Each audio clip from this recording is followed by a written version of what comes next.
Speaking of ridges of high pressure, we certainly had one today.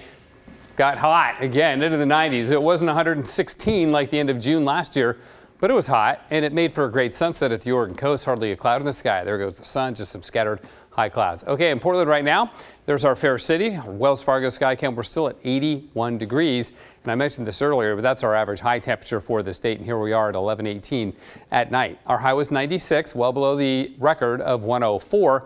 Troutdale, though, 98, and that's a new record. McMinnville was 97, and there were triple digits in the valley.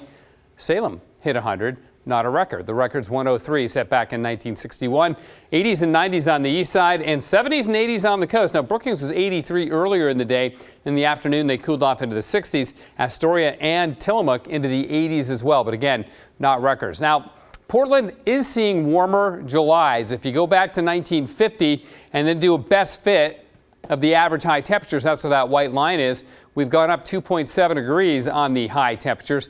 This orange line here is what we see year to year. So a lot of variability year to year. Some years well below average, like remember the summer of 1993? I do. It really wasn't a summer at all. But then on average, when you put it all together, our Julys have definitely been getting warmer over the last 50 years. We look at the satellite imagery for some relief, and I see it right out here in the form and shape of that marine layer.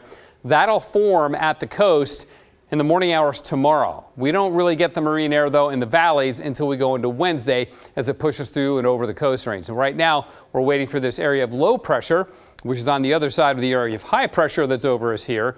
This will nudge closer to us and bring us that relief. And really, after tomorrow, we don't have any 90s in the forecast, at least through the weekend. Maybe next week it'll pop up again, but through the weekend, we're good.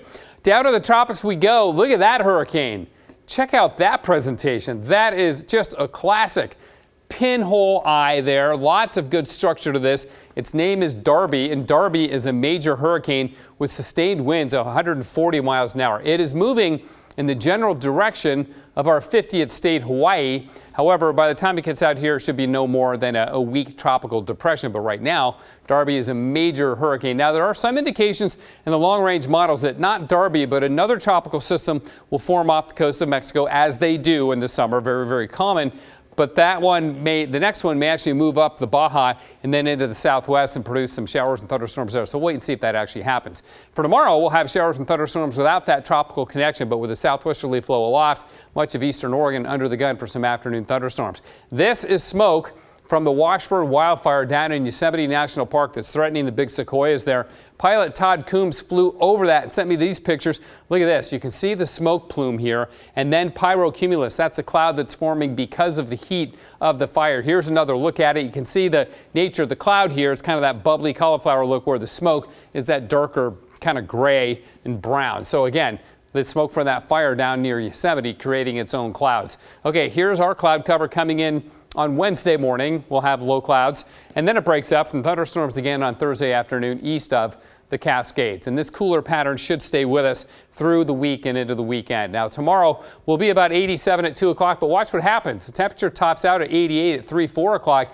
Usually it's still rising at that time of the day, but with an increase in that onshore flow, it should put a limit to our heating. We're 81 degrees right now, freezing level 15,300 feet. Okay then, clear, warm tonight, lows in the 60s, so yes, a warm night. Highs tomorrow around 90, 91, so 5-degree difference, a big 5 degrees from 96 to 91.